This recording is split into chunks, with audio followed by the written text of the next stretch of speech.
El orgullo humano, la seguridad en uno mismo y el deseo de controlar las cosas, entonces nos lleva a la sociedad inevitablemente a la injusticia, a la violencia, a humillar, a degradar. Esa es la condición humana. Si no, por ejemplo, piensen en una relación muy básica humana, la relación entre el hombre y la mujer. ¿Qué les parece si analizáramos la relación entre el hombre y la mujer?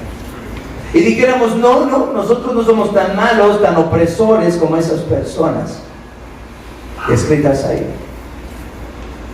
Pero por toda la historia de la humanidad no ha habido una historia de opresión del hombre en contra de la mujer. ¿Sí o no? No hay una guerra entre el hombre y la mujer, no hay un deseo de controlar y dominar al otro. Está descrito también ahí en el Génesis, en el capítulo 3.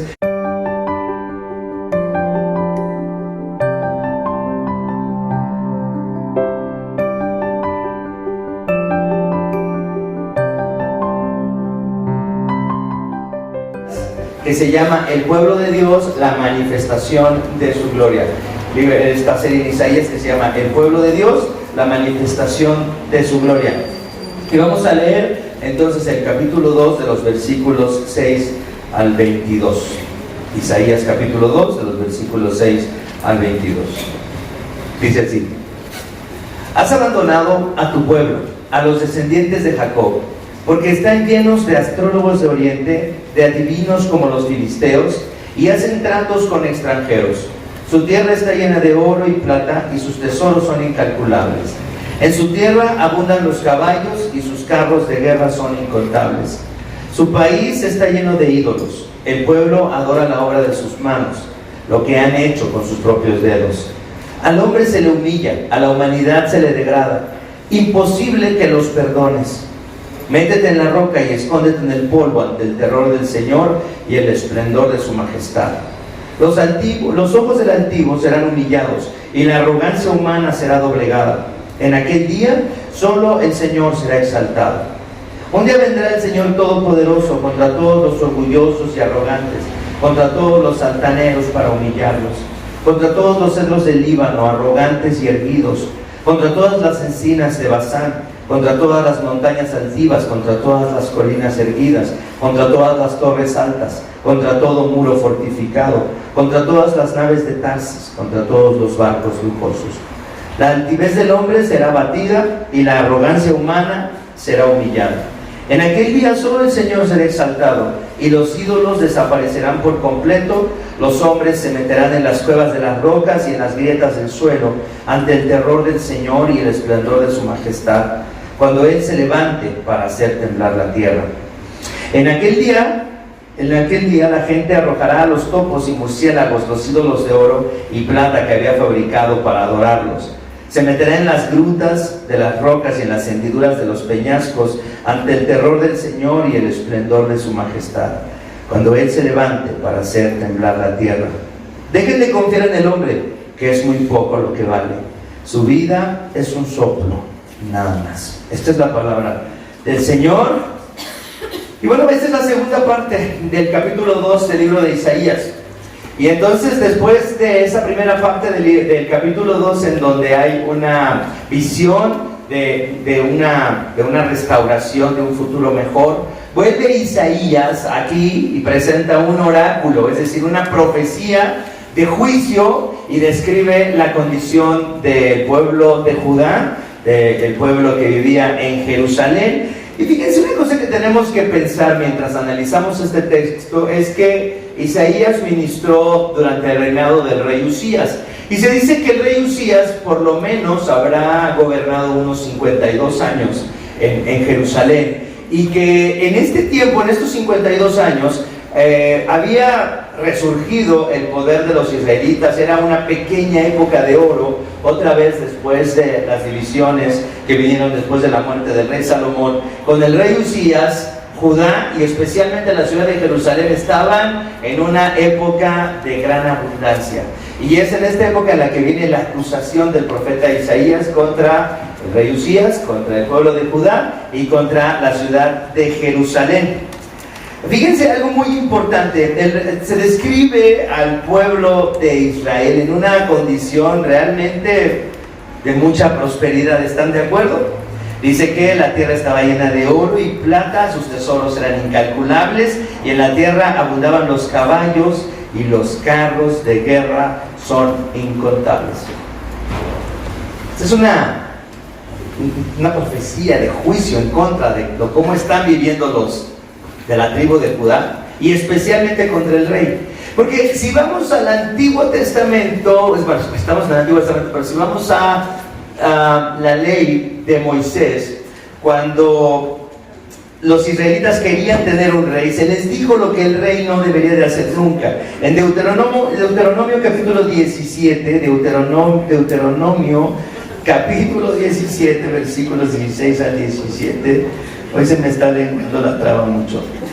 Deuteronomio 17, del 16 al 17. Fíjense lo que dice esta parte de la ley de Dios con respecto a lo que los reyes deberían de evitar hacer. Dice en el versículo 16: el rey no deberá adquirir gran cantidad de ¿qué? De caballos, ni hacer que el pueblo vuelva a Egipto con el pretexto de aumentar su caballería, pues el Señor te ha dicho: no vuelvas más por ese camino. El rey no tomará para sí muchas mujeres, no sea que se extravíe su corazón, ni tampoco acumulará enormes cantidades de ¿qué? ¿Y qué es lo que tenían los israelitas en este tiempo el rey Usías? Una gran cantidad de oro y plata, una gran cantidad de caballos y carros de guerra. El sermón de hoy se titula La adicción inevitable. Y lo que vemos en este texto, que es de difícil interpretación, algunos comentaristas, algunos expertos dicen que esta segunda parte del capítulo 2 de Isaías es una porción difícil de encontrar unidad en ella, pero creo que hay un tema que está muy claro. El tema es el orgullo humano, y le puse aquí al título del sermón la adicción inevitable. Es que es inevitable el orgullo humano. Vamos a verlo, vamos a ver si estoy exagerando o si realmente la Biblia nos habla de esto, que se refleja especialmente en este tiempo de prosperidad para la tribu de Judá y la ciudad de Jerusalén. Dice, cuando vamos a la Biblia y tratamos de explicar la condición humana como la diseñó Dios y como quedó después de la caída, tenemos que empezar por el principio, y ese principio está inevitablemente en Génesis. Cuando hablamos del orgullo, tenemos que recordar que a través de la Biblia se habla mucho del orgullo, y se identifica siempre el orgullo como el pecado que cometió por primera vez ¿quién? En la historia del universo, en la historia del mundo. La serpiente, ¿verdad? El diablo. Timoteo, el apóstol Pablo, cuando escribe a Timoteo, en la carta a Timoteo encontramos, cuando se nos dice cuáles son las características de los ancianos y de los diáconos, se nos dice que no debe ser una persona nueva en la fe. Dice, no sé que caiga, ¿qué dice? En la condenación del diablo. Es decir, el orgullo. El orgullo es algo inherente a la naturaleza humana caída. Cuando el diablo tentó a la mujer y le mostró el fruto, ¿qué le dijo que iba a obtener cuando comiera del fruto? Que iban a ser como dioses. ¿Quién no quiere ser como Dios? ¿Quién no quiere gobernar el universo? ¿Quién no quiere mandar a todos? ¿Quién no quiere ser el centro de la atención de todo? ¿Quién no quiere que los demás hagan su voluntad? Dios, por ser el creador, tiene el derecho de todas esas cosas, pero los seres humanos caídos, al rebelarse en contra de Dios, inevitablemente se ponen en el lugar que le corresponde a Dios. Serán como Dios. Eso fue el ofrecimiento de la serpiente. Y después de eso vino la caída, la violencia, la opresión, el temor, la vergüenza, la enfermedad, la muerte. La rebelión en contra de Dios es: no quiero que tú me mandes, no quiero hacer tu voluntad, no quiero vivir para ti, no quiero deberte nada. Y parece ser que desde ese momento de la caída, desde el deseo de ser como dioses y de tomar el lugar de Dios, entonces la humanidad está empeñada en que todos sus esfuerzos tienen que ver con poder vivir haciendo nuestra voluntad libres de Dios. Eso es lo que la humanidad está buscando. ¿De dónde surge esta condición humana en la cual nosotros nos exaltamos a nosotros mismos, donde los seres humanos buscan todos los medios posibles para controlar el mundo en el que sufren? Todos los esfuerzos humanos están dirigidos para resolver problemas. ¿No es raro que la humanidad todo el tiempo esté tratando de resolver problemas? Que todos los esfuerzos humanos en todos los ámbitos sean para resolver una condición que no se ve que es la condición natural del ser humano. Fíjense, parece ser que las cosas no son como deben ser. Para controlar la ambición destructiva de las personas, ¿qué tienen que hacer las sociedades? Para controlar la ambición de poder de las personas, de los individuos, ¿qué tienen que hacer las sociedades? Leyes. ¿Y quién hace las leyes? Los gobiernos. Tiene que haber un gobierno que atenúe esta ambición destructiva de las personas. Si no, pues estaríamos en el tiempo de los salvajes, en donde una nación poderosa mata a otro, se queda con sus riquezas. Esa es la historia de la humanidad, la historia de las naciones. Para que las personas no vivan salvajemente y sin orden, se establecen reglas sociales que hagan menos violenta y caótica la convivencia humana. ¿No? ¿No les enseñan a sus hijos a que mastiquen con la boca cerrada? ¿Sí? ¿Eso aminora el caos? Sí, ¿no? Sí. O sea, estar comiendo con alguien que está hablando con la boca abierta, que está escupiendo como qué cosa. Para evitar la muerte y el dolor físico se desarrolla la medicina. Para que fíjense qué interesante, para que las personas no sientan dolor en el alma, se desarrolla el arte, la música, se produce el vino, el whisky, el tequila. No se ven, es verdad. Y cuando se logra cierto estado de bienestar o no se logra lo que se esperaba, entonces el ser humano busca por todos los medios controlar el medio ambiente y a los demás para no sufrir o para tener poder y llegar a ser los que dominen a otros y ser libres de Dios. Los judíos en este pasaje se describen entonces llenos de astrólogos y adivinos. ¿Por qué astrólogos y adivinos? Porque es decir, el hombre caído busca en la astrología, en la adivinación, en lo mágico, el conocimiento que le dé poder sobre otros. Y entonces vemos los anuncios en el periódico, amarres, ¿no? Amarres efectivos, mercado de Sonora, puesto 35, ¿no? Sí, claro. Soy un pastor, tengo que saber todos los pecados de los demás. Astrólogos adivinos. Ver los astros, consultar los astros, conocer los tiempos, controlar la naturaleza, controlar la voluntad de los demás, tener poder sobre los demás. Están descritos también los israelitas, los judíos en este tiempo, como personas que han hecho tratos con extranjeros. En el tiempo del rey Usías, el rey Usías había hecho alianzas políticas con los egipcios y con los asirios. Ahí está tu confianza, en la política, en los tratos con los demás. Riqueza, oro y plata. Qué fácil es estar confiados cuando tenemos oro y plata. Qué fácil es estar confiados cuando tenemos dinero. Dice alguien, el dinero no da la felicidad, pero dice otra persona, pero quita los nervios. Seguridad militar, montones de caballos, carros de guerra.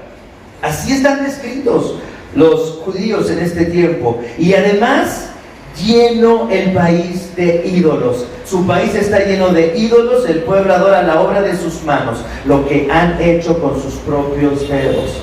Adoran la obra de sus propias manos y le piden a esos ídolos que los salven, que los mantengan en paz.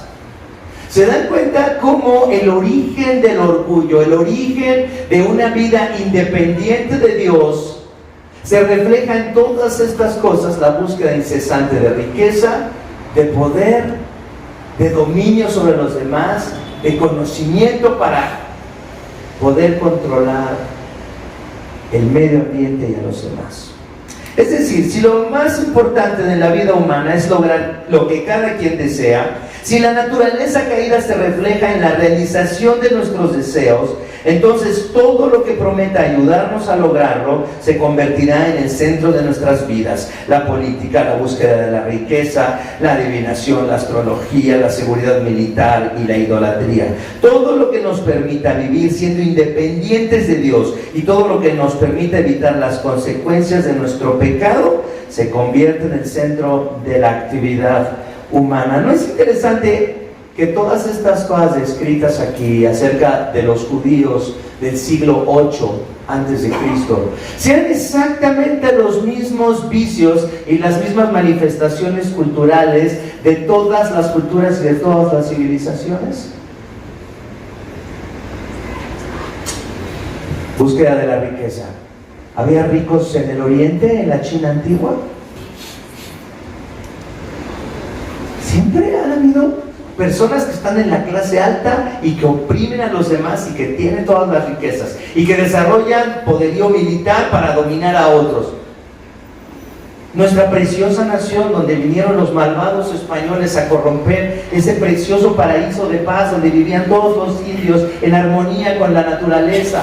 Preciosa civilización de Tenochtitlán, donde las gentes vivían en armonía con el medio ambiente y se amaban unos a otros. Corrupción, muerte, sangre, guerras, adivinación, astrología. No se veían las señales en las tormentas, no se veían las señales en el mismo lago de Tenochtitlán de que ya venía una catástrofe.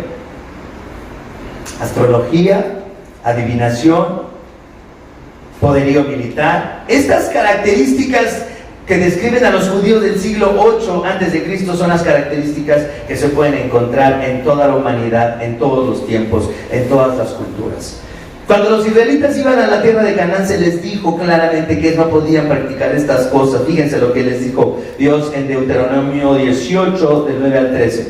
Cuando entres, este es Deuteronomio capítulo 18, del 9 al 13. Cuando entres en la tierra que el Señor tu Dios te da, no aprenderás a hacer las cosas abominables de esas naciones. Es decir, Dios les dijo a los israelitas, ustedes van a tomar la tierra. Esta tierra se las voy a dar a ustedes y vamos a acabar con estas naciones, no solamente porque creo que ustedes son mejores que ellos, no, sino porque el pecado de estas naciones, de los amorreos, de los heveos, de los jebuseos, ha llegado hasta el tope de su maldad. Y fíjense qué hacían, cuáles eran las prácticas, dice, de esas naciones. No se ha hallado en ti nadie que haga pasar a su hijo o su hija por el fuego. Los bebés no solamente se sacrifican en el siglo XXI a través del aborto institucionalizado, no, se mataban en el fuego en estas naciones. Ni quien practique adivinación ni hechicería, o sea, agorero o hechicero o encantador o medium o espiritista, ni quien consulte a los muertos, porque cualquiera que hace estas cosas es abominable al Señor, y por causa de estas abominaciones el Señor tu Dios expulsará esas naciones de delante de ti. Serás intachable delante del Señor tu Dios. Esa es la condición humana, la búsqueda de controlar a los demás y el medio ambiente para poder vivir haciendo lo que nosotros queremos sin rendirle cuentas a Dios. ¿Cuándo llegará la humanidad a un bienestar en el que pues la medicina solucione todas las enfermedades y evite la muerte? ¿Cuándo llegaremos a un tiempo en el que casi no haya pobreza? Que casi no haya violencia. Fíjense, si ustedes ven los noticieros todos los días, piensan que las cosas están peor que antes. Pero sin embargo se han hecho estudios sociológicos, políticos y económicos en los últimos años. Tengo este artículo del 2016 de BBC de Londres acerca de esta investigación que hizo un canadiense que es un economista y es un sociólogo, y fíjense lo que dice: la evidencia, dice, ante nuestros propios ojos parece indicarnos que el mundo es cada vez más violento, que todo está empeorando, pero ¿es así?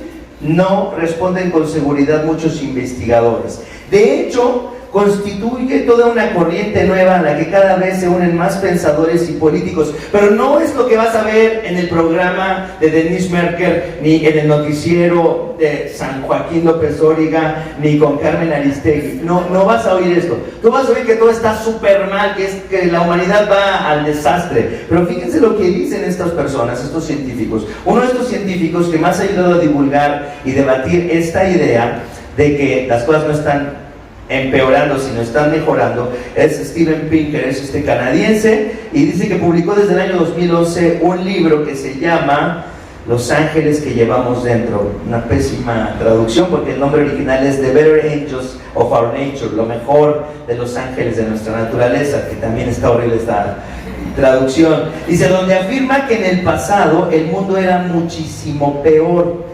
Sus argumentos reposan en que nunca antes había existido tanta riqueza, expectativas de vida y democracia en el mundo. Tres elementos: expectativas de vida, democracia en el mundo y riqueza. Hay quienes calculan que para el 2030 sea posible acabar con la pobreza extrema. Cuando yo tenga 63 años, tal vez ya no va a haber pobreza extrema en el mundo. No voy a estar tan viejo. Dice, la violencia ha descendido por miles de años y ahora podemos estar viviendo en la era más pacífica de nuestra existencia como especie. Si no lo creen, nada más échenle un vistazo al libro de Reyes o al libro de Crónicas y vean cómo las personas antes, en la época de estos reyes, en el año del 1000 al 500 antes de Jesús, las personas se comían a sus propios hijos, los cocinaban cuando estaban sitiados por un ejército. Y eso no era algo así como, es un escándalo, es algo horrible, es algo mal visto. No, es algo que se hacía. Decía, hoy vamos a comer a tu hijo o a mi hijo. Esos diálogos están aquí en la Biblia. Hoy vamos a comer a tu hijo o a mi hijo. El excremento de las palomas se vendía por una cantidad de dinero. Eso nos parece algo imposible. ¿Quién vive así? Por millones de años, bueno, no, tal vez por miles de años, muchos seres humanos han vivido en esas condiciones. Y nosotros en nuestra vida hemos visto eso. Ni siquiera tal vez nuestros abuelos, tal vez ni siquiera nuestros tatarabuelos han visto una cosa semejante, tan horrible. Dice, pero la violencia no es el único que ha descendido en las últimas centurias. De acuerdo con diferentes fuentes, a principios del siglo XX la expectativa global de vida era de 38 años. En la actualidad, mínimo es de 70 años. Esa es la media. Algo parecido ocurre con la mortalidad infantil. En 1900 era de 19.5 la mortalidad infantil. Ahora se calcula globalmente en 3.7. Esto, por supuesto, tiene que ver con los grandes descubrimientos científicos del siglo XX. Dice, y el patrón continúa. Hace poco se anunció que América Latina se había convertido en la primera región del planeta en suprimir el sarampión, que en los años 70 causó 2 millones de muertes. Hace poco más de un mes Guatemala se convirtió, eso es en el 2016, estos números. Dice, Guatemala se convirtió en el cuarto país de nuestra región, tras Colombia, Ecuador y México, en erradicar definitivamente la oncocercosis, conocida como la ceguera de los ríos, que afecta en especial a las personas más pobres. Para seguir en términos macroeconómicos, también a principios del siglo pasado se calculaba que el 68.7% de la población mundial vivía en pobreza extrema. Esa cifra, dependiendo de quién se cite, oscila ahora entre el 16 y el 20%. En octubre del 2013, el presidente del Banco Mundial, que en aquella época era un coreano, aseguró que con las medidas adecuadas era posible entonces erradicar la pobreza extrema para el 2030. Él dijo, somos la primera generación de la historia de la humanidad que puede poner fin a la pobreza extrema. En 1980, el 90% de los países estaban bajo un gobierno militar. 90% de los países del mundo. Hoy la proporción se ha invertido. Más del 90% son democracias. Algunas bastante imperfectas, cierto, pero el solo hecho de que se dominen así demuestra la legitimidad que tiene el sistema menos de 100 años después de la guerra global entre fascismo y comunismo. Dice, efectivamente, los datos de la última década indican que hay menos conflictos armados, menos víctimas mortales. En el terreno de la pobreza también hay una reducción del número de los que se pueden considerar pobres en el mundo. Esto está en el, si quieren ver esto para que no vean que estoy mintiendo, Centro Noruego para la Construcción de la Paz, publicado por Mariano Aguirre. ¿Estamos más felices? ¿Estamos mejor? En muchos sentidos, sí. En muchos sentidos, dice, por fin el hombre ha logrado vencer a Dios. Parece que la humanidad dice, no nos puedes hacer nada, Dios. Hemos logrado vencer todos los obstáculos que nos pusiste. Somos el centro del universo, hemos logrado establecer nuestro dominio. Los israelitas, escritos en el siglo VIII, tenían todos estos medios para sentirse seguros y poder vivir alejados de Dios. Si vamos al libro del Apocalipsis, la descripción de la gran bestia es fundamentalmente la idea de un gobierno, de un poder o un sistema que es capaz de vencer a los elegidos de Dios y de hablar en contra de Dios y blasfemar. ¿Se dan cuenta? Entonces, desde el origen del orgullo, de vivir centrados en nosotros mismos, de tratar de controlar todas las cosas, de vivir cómodamente y de vivir independientes de Dios, se origina en el Génesis. Con esta propuesta serán como dioses y termina en el Apocalipsis descrito como esta gran bestia. Y fíjense cómo es descrita la bestia del Apocalipsis en el capítulo 13, versículos 5 al 7. A la bestia se le permitió hablar con arrogancia y proferir blasfemias contra Dios, y se le confirió autoridad para actuar durante 42 meses. Abrió la boca para blasfemar contra Dios, para maldecir su nombre y su morada y a los que viven en el cielo. ¿Quién le dio ese poder para blasfemar contra Dios? A la bestia. Dios. Pero se dan cuenta, esta es la idea humana en oposición, en rebelión a Dios. No vamos a vivir bajo tu señorío, tenemos la capacidad para ser felices sin ti, para minorar los problemas del pecado. Y dice, también se le permitió a esta bestia hacer la guerra a los santos y vencerlos, y se le dio autoridad sobre toda raza, pueblo, lengua y nación. La bestia no solamente se opone a Dios y blasfema contra Dios, sino también contra la iglesia del Señor. Esto es una descripción del origen del orgullo. Está en la naturaleza humana caída, vivir independientes de Dios, buscando aminorar todos los problemas que la caída trajo. La adicción humana al orgullo es inevitable, está en nuestra naturaleza, y eso es lo que Isaías declara contra Judá. Ahora, número 2, el producto del orgullo, dice en el versículo 9 y 10. Al hombre se le humilla, a la humanidad se le degrada. Imposible que los perdones. Métete en la roca y escóndete en el polvo ante el terror del Señor y el esplendor de su majestad. Controlados por los ídolos, por la riqueza y por la superstición, viviendo libremente y en oposición a Dios, entonces el pueblo de Judá, descrito por el profeta Isaías, se entrega a vivir de manera orgullosa, de manera opresora, y solo los que logran el poder disfrutan de la vida, mientras que los que no lo logran son aplastados. Al hombre se le humilla, a la humanidad se le degrada. Y tú puedes decir, ay, pero yo a quién humillo, yo a quién degrado. Yo no soy tan orgulloso. Si tú no oprimes y no degradas a las personas, como es escrito aquí en el libro de Isaías, no es porque no quieras, es porque no puedes. No tienes el poder para humillar y para degradar a otros, solo para oprimirlos. Pero si lo tuvieras, el orgullo humano, la seguridad en uno mismo y el deseo de controlar las cosas, entonces nos lleva a la sociedad inevitablemente a la injusticia, a la violencia, a humillar, a degradar. Esa es la condición humana. Si no, por ejemplo, piensen en una relación muy básica humana, la relación entre el hombre y la mujer. ¿Qué les parece si analizáramos la relación entre el hombre y la mujer? Y dijéramos, no, nosotros no somos tan malos, tan opresores como esas personas escritas ahí. Pero por toda la historia de la humanidad no ha habido una historia de opresión del hombre en contra de la mujer. ¿Sí o no? No hay una guerra entre el hombre y la mujer, no hay un deseo de controlar y dominar al otro. Está descrito también ahí en el Génesis, en el capítulo 3. El varón quiere dominar a la mujer desde siempre, y en todas las culturas no solo la domina por la fuerza, la oprime y la humilla.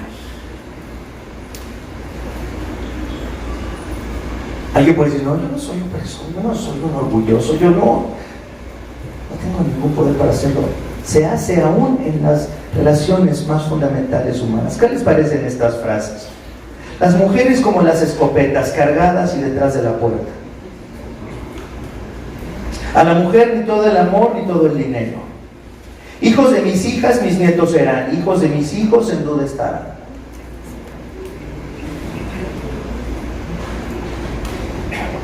Frases nauseabundas, horribles, asquerosas, dichas en contra de mujeres, hasta por otras mujeres. ¿Cómo podemos expresarnos así de la mujer? En nuestra cultura, son frases mexicanas, son frases que yo escuché, que he escuchado en mi historia personal. Hay más y más vulgares, pero esto solo se menciona aquí para atraer nuestra atención y que pensemos que personas casi sin ningún poder también oprimen y humillan a otras. No necesitas tener mucho poder para ser orgulloso y querer exaltarte y querer depreciar a otros, despreciar a otros. Dice, las palabras del profeta describen muy bien el rol que Dios debe jugar en esa realidad egocéntrica del ser humano. ¿Y cuál es la frase que usa Isaías? Imposible que los perdones. Dice, la vida entonces es una búsqueda de orgullo que se tiene que manifestar en la humillación de los demás para la exaltación del ego. Fíjense, la vida del ser humano caído es una búsqueda incesante de formas de autoexaltarnos, de alabarnos a nosotros mismos a expensas de humillar a otros. Si eres rico, aunque no lo aceptes, te sientes mejor que los que son, ¿qué? Pobres. Inevitablemente tu corazón se siente orgulloso de que tú tienes más que otros. Si eres blanco, te sientes superior a los negros o a los indios. ¿Sí o no? ¿Por qué me ven así? Estamos en México. ¿Eres güero o eres prieto? ¿Español o indio? Si eres guapa o guapo, menosprecias a los feos.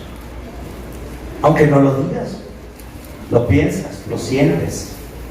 Si eres capaz o inteligente, sabes que la gente te valora más que a los tontos o a los mediocres. Si eres exitoso, menosprecias inevitablemente a los que no logran sus sueños. ¿A quién menosprecias? ¿Cómo te sientes mejor que los demás? Y no puedes negar que te sientes mejor que otros, que estás escrito aquí. El inevitable pecado, adicción al orgullo que tenemos todos. Esa es nuestra condición. El ser humano entonces está siempre buscando una razón para sentirse orgulloso, exaltarse a sí mismo sobre los demás, y es escrito aquí esta condición como al ser humano se le humilla, a la humanidad se le degrada. No necesitas tener mucho poder para hacerlo, en tu corazón lo haces. Una vida de rebelión en contra de Dios, una vida centrada en nosotros mismos y en hacer lo que nos place, es la fuerza más destructora que existe en el mundo. Pero entonces Dios tiene que detenernos. Fíjense lo que dice en el versículo 10. Métete en la roca y escóndete en el polvo, orgulloso, ante el terror del Señor y el esplendor de su majestad. Cuando el hombre caído se encuentra con Dios y contempla su esplendor, no dice, qué padre que ya vino Dios. Siente terror. La presencia de Dios es el principio del cambio del corazón humano, es el principio de la salvación, es el fin del orgullo. Fíjense cómo se describe el fin del orgullo. Entonces, ahí está el origen del orgullo, ahí están todos los elementos que se manifiestan en el pueblo de Judá y en Jerusalén, que manifiestan esta idea, este deseo humano de vivir en oposición a Dios y siendo independientes. ¿Qué es lo que produce esto? Pues dolor, injusticia, humillación, la degradación del ser humano. Y entonces, ¿cuál es el fin del orgullo? Y aquí está descrito, de los versículos 11 al 22. Los ojos del altivo serán humillados y la arrogancia humana será doblegada. En aquel día solo el Señor será exaltado. Un día vendrá el Señor Todopoderoso contra todos los orgullosos y arrogantes, contra todos los altaneros para humillarlos, contra todos los cedros del Líbano, arrogantes y erguidos, contra todas las encinas de Basán, contra todas las montañas altivas, contra todas las colinas erguidas, contra todas las torres altas, contra todo muro fortificado, contra todas las naves de Tarsis, contra todos los barcos lujosos. Todos los símbolos de orgullo, y en aquella época los símbolos de orgullo eran árboles frondosos, grandísimos, altos, estas encinas, estos encinos, estos cedros, que se dice que todavía hasta principios del siglo XX, si tú ibas a las montañas del Líbano, podías encontrar estos grandes encinas, estos grandes cedros. En la visión del profeta Zacarías, en el capítulo 11, verso 2, fíjese cómo se describen estos árboles orgullosos. Dice: abre tus puertas, monte Líbano, para que el fuego devore tus cedros. Gime tú, ciprés, porque los cedros se han caído y los majestuosos árboles se han derrumbado. Giman robles de Basán, los tupidos bosques han sido derribados. Es decir, en aquella época un bosque era un símbolo de riqueza. El que tuviera un bosque en aquella época, en el año 800 antes de Cristo, imagínense ustedes, el que tenía madera tenía acceso a todo, podía construir casas, palacios, y el que dominaba un bosque tenía poder. Y entonces los árboles son descritos, son utilizados como un símbolo del orgullo humano que va a ser derribado. ¿Cuál es la solución, la sanidad para el orgullo humano? El versículo 17 describe lo único que puede salvar al hombre de su condición egocéntrica y destructora. ¿Qué dice el versículo 17? La altivez del hombre será abatida y la arrogancia humana será humillada. En aquel día, ¿qué dice? Solo el Señor será exaltado. ¿Cuál es la medicina? ¿Cuál es la sanidad para nuestra adicción al orgullo? Solamente cuando exaltamos a Dios, solamente cuando nos encontramos con Dios y lo reconocemos y nos humillamos ante Él, entonces podemos empezar un proceso de sanidad acerca de esta adicción destructora que está en nuestro ADN desde que caímos, desde que nos rebelamos en contra de Dios. Solamente la presencia de Dios, y solamente cuando Dios es exaltado, entonces puede haber un cambio. Dice: la cura para la arrogancia humana es el poder exaltar a Dios, es sentir terror ante su presencia y su juicio, y temerle como Él merece, pero también amarle como Él merece. Dice en el versículo 19: los hombres se meterán en las cuevas de las rocas y en las grietas del suelo ante el terror del Señor y el esplendor de su majestad. Fíjense una cosa, ¿cuál es la reacción de una persona cómo es escrita la reacción de una persona que no conoce a Dios, que vive en rebelión a Dios, y se describe el momento en el que Dios venga y se presente delante del mundo? ¿Cómo es descrita esta condición? ¿Cómo van a reaccionar las personas? ¿Van a decir: qué bueno que viniste, Dios? ¿Cuánto anhelaba el día del Señor? ¿Qué bueno que Cristo ya regresó? Hemos leído en los profetas que dicen: terrible es el día del Señor. Hay de los que dicen: ojalá que ya llegue el Señor, porque no saben lo que está pidiendo.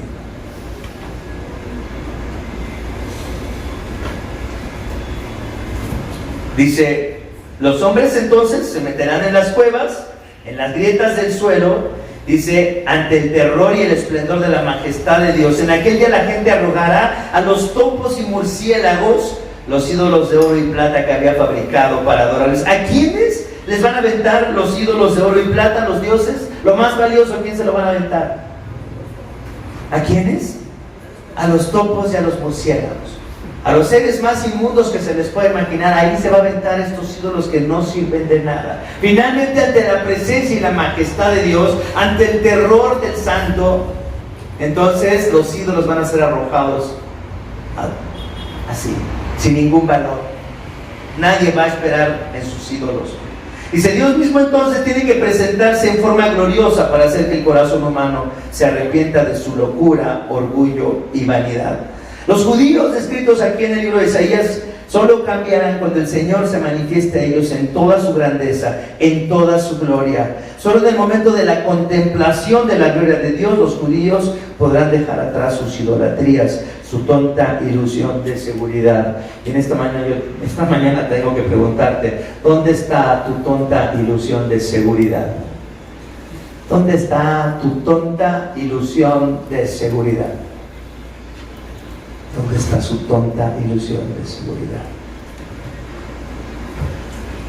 ¿Dónde está? ¿Somos diferentes a los judíos del siglo 8 a.C.? ¿Tenemos menos ídolos que ellos? ¿Tenemos menos adicción a las cosas de este mundo y buscar la seguridad en las cosas de este mundo? ¿Somos menos orgullosos que ellos? No somos menos orgullosos que ellos. Somos tan orgullosos como ellos. Tú sabes lo que te llena de orgullo. Tú sabes lo que hace que te sientas superior a los demás. Tú sabes cómo quieres vivir de una manera en la que no seas dependiente de Dios, y has buscado vivir de una manera independiente de Dios y has resuelto tus problemas. No necesitas a Dios. Tú te puedes hacer cargo. No necesitan a Dios. Ustedes son suficientemente capaces para hacer lo que ustedes quieren.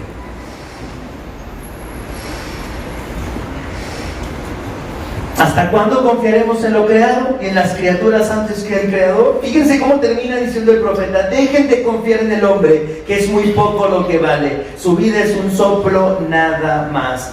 Ay, Dios mío, si esto lo hubieran leído los tlaxcaltecas en el siglo XVI.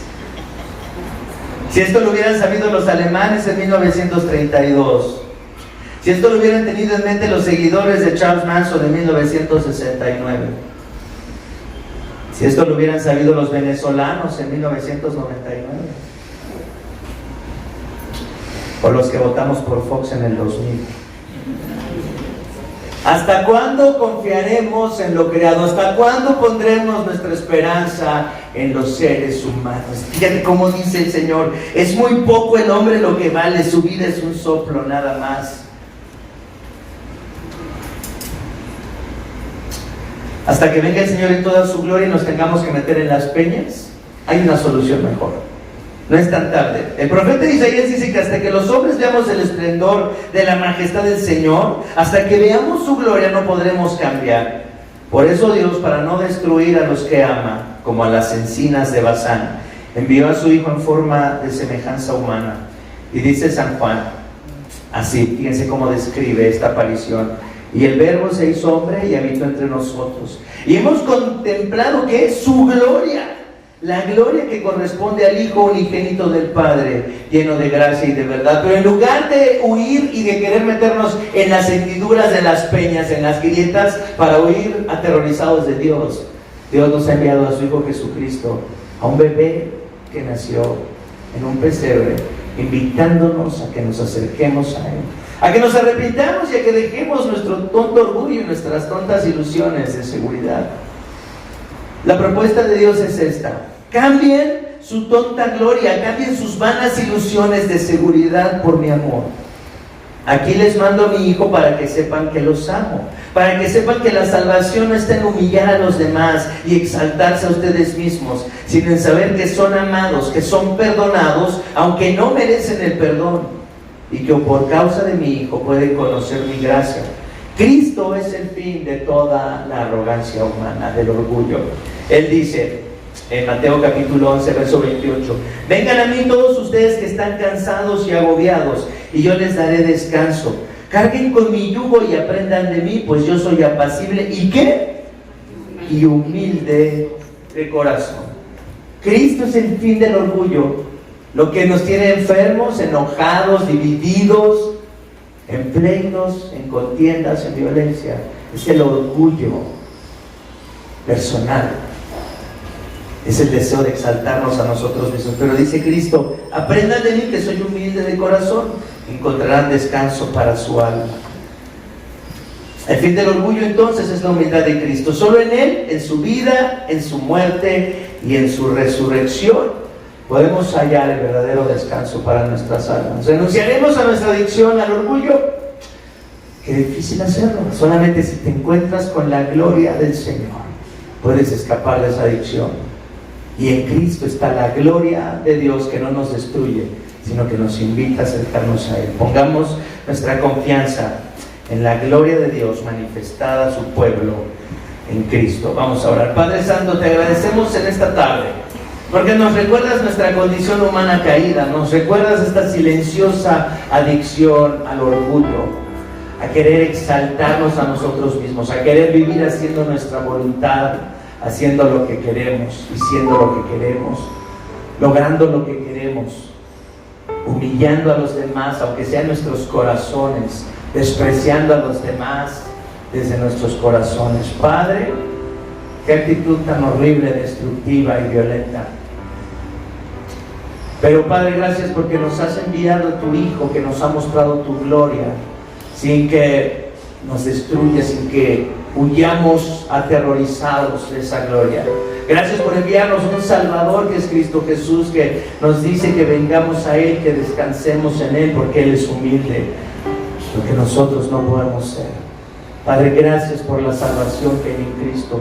Gracias por darnos a tu Hijo Jesús, que por su vida, por su sangre, por su resurrección, somos perdonados de un pecado que no merecería ser perdonado, pero por causa de Cristo tenemos nueva vida, podemos empezar de nuevo.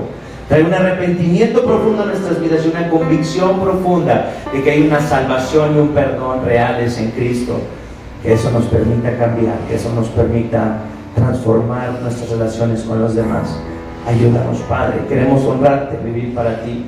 Todo esto te lo pedimos en el precioso nombre de Jesús. Amén.